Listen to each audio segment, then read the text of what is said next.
Hey guys, now you can follow me on Facebook. Just go to facebook.com/UltraMaximusReviews. In association with NerdAddiction.com.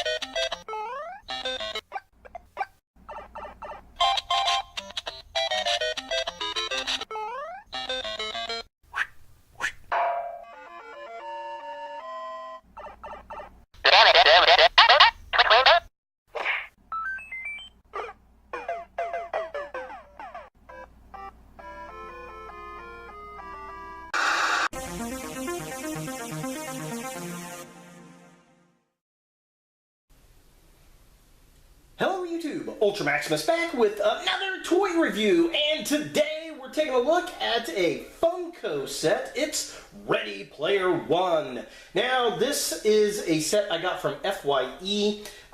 It is all three of the main characters and one of the bad guys from Ready Player One, the Steven Spielberg adaptation of the novel. And I really liked the movie. I went to go see it not too terribly long ago. And this set has been out since it initially came out, but it was like anywhere from $12 to $15. I got this at my local FYE on sale for $3, and it was definitely worth that. So let's go ahead and take a look at the packaging.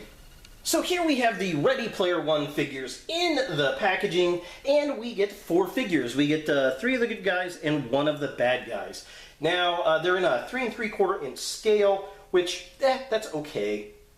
Personally, I prefer figure sets in 5 to 6 inch scale, but this is all we got for the movie. I'm kind of surprised we even got figures for the movie, to be honest. Although I would have liked them to have done another set of figures, since they've got 3 of the good guys and 1 of the bad guy. I think they should have done the other 2 good guys and the main bad guy and the butler. Not really a butler. I guess he was a butler. He was kind of the steward of the game. But alas, this is all we got. We didn't get the 2 Asian characters, which is a bit of a shame, because they were pretty cool looking. And they would have made great action figures. So we do get Parzival, who's the main character. We also get Artemis, who's the secondary main character. We get H, and it's kind of funny how H's name is spelled on there. It's A-E-C-H, like phonetically spelling the letter H, which is kind of funny. And then we get IROC, which I'm guessing is from like an IROC, the car. Like a Camaro IROC Z is where that name comes from. I don't know. But to be honest, H and IROC should be bigger, but they're all the same size, which is really kind of weird looking. But here are all the figures here. The other weird thing is all the good guys have guns and the bad guy doesn't. I just kind of noticed that. It's kind of strange. So the figures are there. It says Ready Player One. It tells you who they are right there. We get images of them here, except we get the 2 Asian characters, which we don't get here, which is unfortunate. Top of the package has the same kind of artwork right there that we have on the front, and it says Ready Player One. And it's got all their names. There they are, like that. Side of the package just says Ready Player One. This side of the package says Ready Player One. Back of the packaging, it just says, hey, collectible action figures, and it's got the same artwork. There's no write-up or anything like that on there. And, well, that's pretty much it for the packaging. So today we're going to kick it off with Parzival. Let's go ahead and get him out of package and see what we think. So here we have Parzival out of the packaging, and I gotta say, this is, it's not a very good figure. Articulation is very simplistic, which is not too surprising considering the scale of the figure. However, the sculpt is just bad. It doesn't really look like the character at all from the movie, which is very, very unfortunate. Now, the character, you've got the character and you've got the real-life human version. The character, if you've never seen the movie, spoiler alert, he goes into a virtual game world, and this is his avatar, all right? So this is Parzival. Which, I mean, the character was okay, and it, I mean, really doesn't look like him at all, because it's what he wants to be in the game. But the paint apps on this thing are really well done. It's just the face sculpt just doesn't look like the character to me. The other issues I have, aside from articulation, that really bug the crap out of me, he's got his little gun, which is okay, and he's got a holster, but the holster's just sculpted on there, and you can't put the gun in the holster. Ugh, that irritates me when toy companies do that. For God's sakes, it seems like it would be cheaper just to, not have plastic there in the holster so that the gun could slip in there. You'd think that'd be cost savings, but I guess not.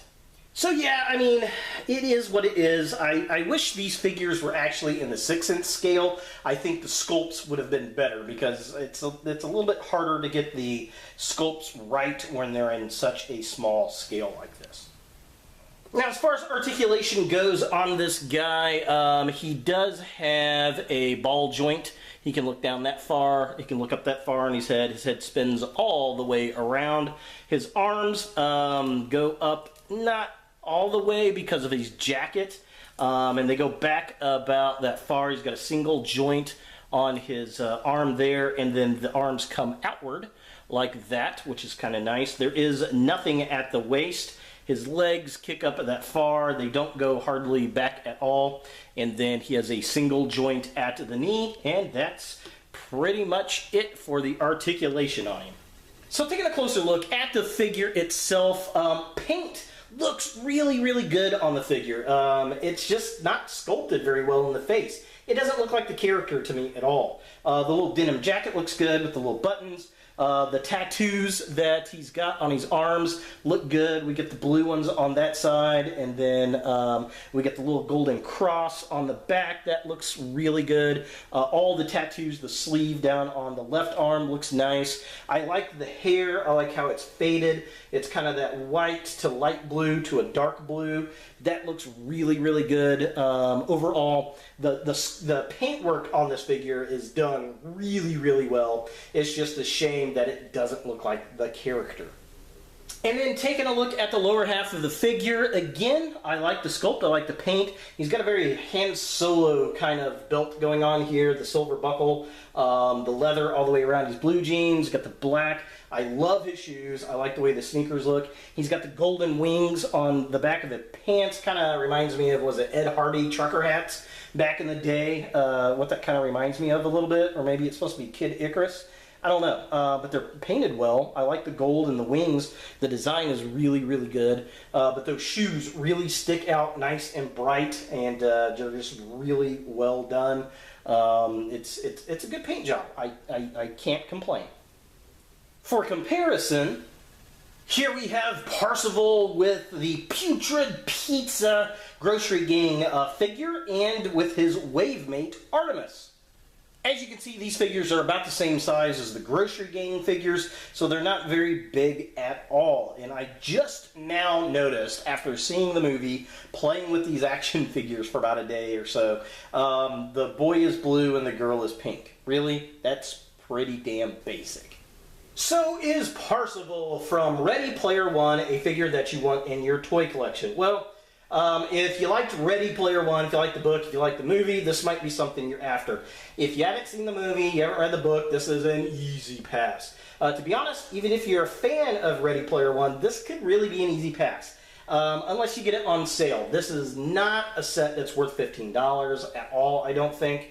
But it was definitely worth the $3 to review him. I was happily surprised. I thought I was going to be paying about $7 for the set, and it come up $3 ring up at FYE. Totally worth the $3. The scale needs to be double in size, and the sculpt needs to be better. We need better articulation, and the fact you can't holster the gun just burns me. So yeah, it's kind of a type of figure. So there he is, Parzival from Ready Player One by Funko. Hey guys, thanks for watching. If you like this video, thumbs it up. If you hate this video, thumbs it down. To watch more Ultra Maximus, click on the links to the right. Don't forget to subscribe and share, like us on Facebook, and look for more videos in the future.